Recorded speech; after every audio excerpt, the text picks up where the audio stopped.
Um cara que já deu um pau no Chuck Norris, um pescotapa mortal em Jack Chan, se tornou um ícone dos filmes de artes marciais e ainda criou seu próprio sistema de luta, já mereceria sua atenção. Mas o que realmente torna Bruce Lee uma lenda do cinema de ação e das artes marciais?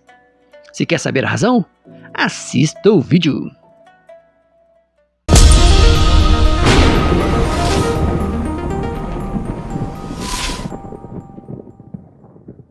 E aí pessoal, só na manhã, eu sou o Robson Lopes e você está no canal Fluxo 88. Lee nasceu Lee Jun-fan em 27 de novembro de 1940 em São Francisco, Califórnia, na hora e no ano do dragão.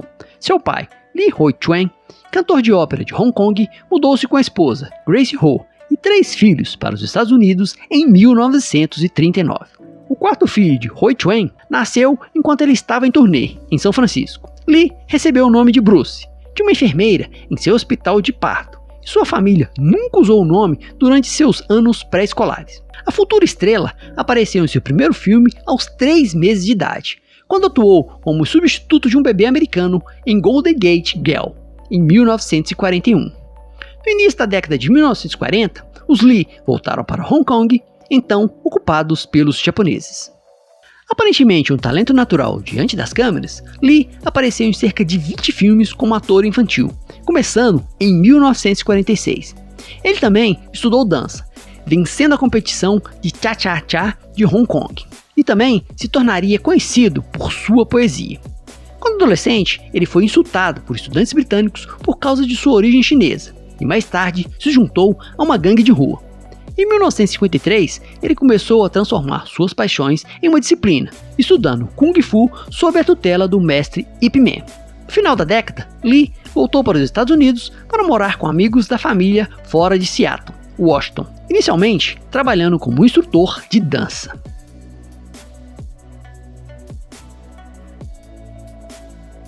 Professor devotado. Lee concluiu o ensino médio em Edison, Washington. Posteriormente, matriculou-se em filosofia na Universidade de Washington. Ele também trabalhou ensinando o estilo de artes marciais Wing Chun que aprendeu em Hong Kong para seus colegas estudantes e outras pessoas. Através de seus ensinamentos, Lee conheceu Linda Emery, com quem se casou em 1964. Naquela época, Lee havia aberto sua própria escola de artes marciais em Seattle.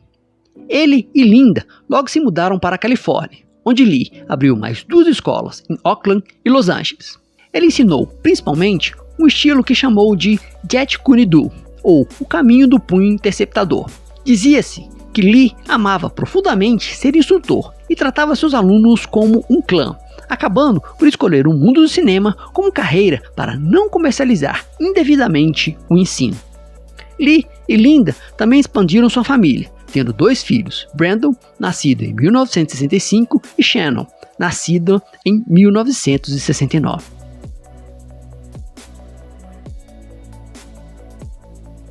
Herói de ação. Lee ganhou certa celebridade com seu papel na série de televisão Besouro Verde, que foi ao ar em 26 episódios, de 1966 a 1967. No show, que foi baseado em um programa de rádio da década de 1930, Lee exibiu seu estilo de luta acrobático e teatral, como o ajudante do Besouro, Kato. Ele fez participações especiais em programas de TV, como Ironside e Longstreet, enquanto um papel notável no cinema veio apenas em Marlowe, em 1969, estrelado por James Garner, como o notável detetive criado por Raymond Chandler. O roteirista do filme, Sterling Silverfant, foi um dos alunos de artes marciais de Lee, assim como vários outros alunos famosos, tais como Kareem Abdul-Jabbar, Steve McQueen, James Coburn, Roman Polanski e Sharon Tate. Lee, que se dedicava a uma variedade de treinos e atividades de treinamento físico, sofreu uma grave lesão nas costas, da qual se recuperou gradualmente, dedicando tempo para cuidar de si mesmo e escrever.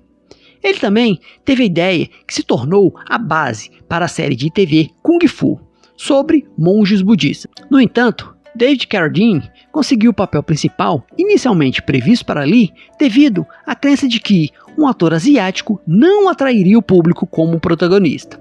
Conformado com a escassez de papéis substanciais e a prevalência de estereótipos em relação aos artistas asiáticos, Lee trocou Los Angeles por Hong Kong no verão de 1971.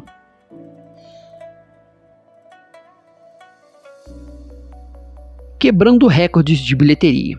Lee assinou um contrato de 2 filmes, eventualmente trazendo também sua família para Hong Kong.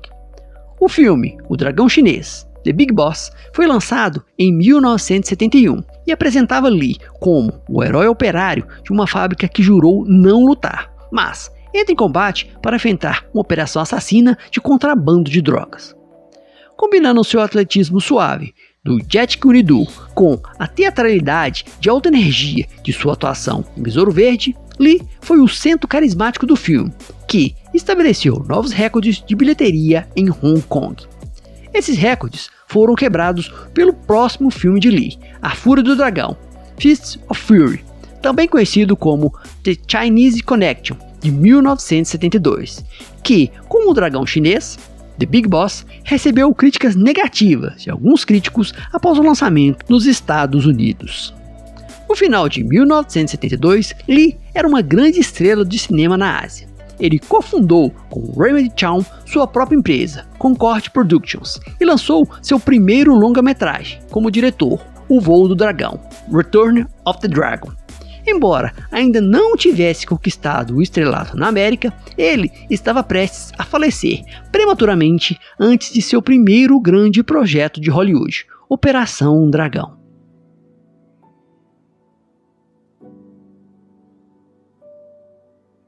Morte misteriosa. Em 20 de julho de 1973, apenas um mês antes da estreia de Operação Dragão, Lee morreu em Hong Kong, China, aos 32 anos. A causa oficial de sua morte súbita e totalmente inesperada foi um edema cerebral encontrado em sua autópsia, o que levou especialistas a acreditarem que foi causado por uma reação estranha a um analgésico prescrito que ele supostamente estava tomando para uma lesão nas costas. A controvérsia cercou a morte de Lee desde o início, já que alguns alegaram que ele havia sido assassinado por estar ensinando segredos das artes marciais chinesas para os ocidentais. Havia também a crença de que ele poderia ter sido amaldiçoado, uma conclusão motivada pela obsessão de Lee com sua própria morte. Mais rumores sobre a chamada maldição circularam em 1993, quando Brandon Lee, o filho de Bruce Lee, foi morto em circunstâncias misteriosas durante as filmagens do filme O Corvo. O ator, de 28 anos, foi morto a tiros com uma arma que supostamente continha festim, mas que, de alguma forma, permaneceu com um projétil real no fundo de seu cano. O Jet Kune Do. O Jet Kune Do, que significa Caminho do Punho Interceptador, é uma arte marcial híbrida concebida por Bruce Lee. Foi formado a partir das próprias experiências de Lee em luta desarmada e autodefesa, como uma nova escola de pensamento em artes marciais. O núcleo do Jet Kune Do é a interceptação do oponente, fazendo contra-ataques rápidos em respostas aos ataques recebidos.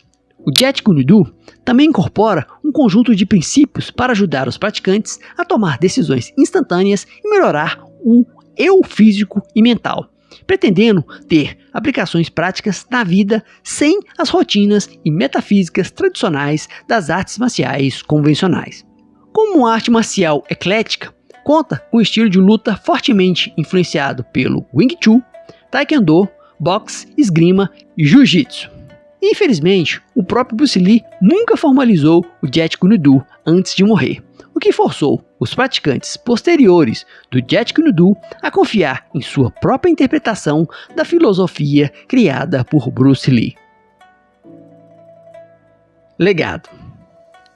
Com o lançamento póstumo de Operação Dragão, o status de Lee como ícone do cinema foi confirmado.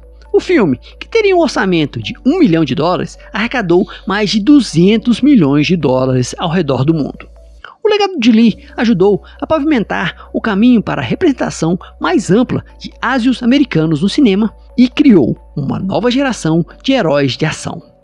O molde preenchido com vários degraus de sucesso por atores como Chuck Norris, Jean-Claude Van Damme, Steve Seagal e Jackie Chan.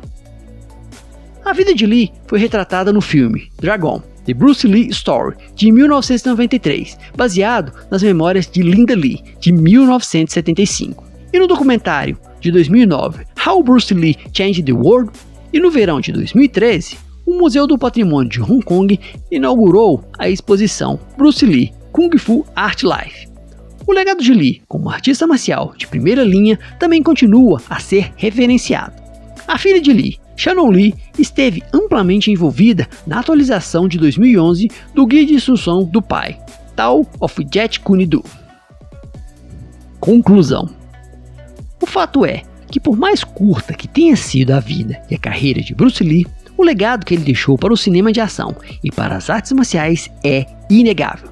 Se ele estivesse vivo, em 2023 ele estaria completando 80 anos. Com tantos astros de ação com mais de 60, 70 anos ainda atuando, como seria ver a lenda Bruce Lee ainda em ação? Já pensaram? Bom, só nos resta imaginar, né? Então, um viva ao dragão chinês Bruce Lee. Então é isso, pessoal. Um forte abraço. Falou!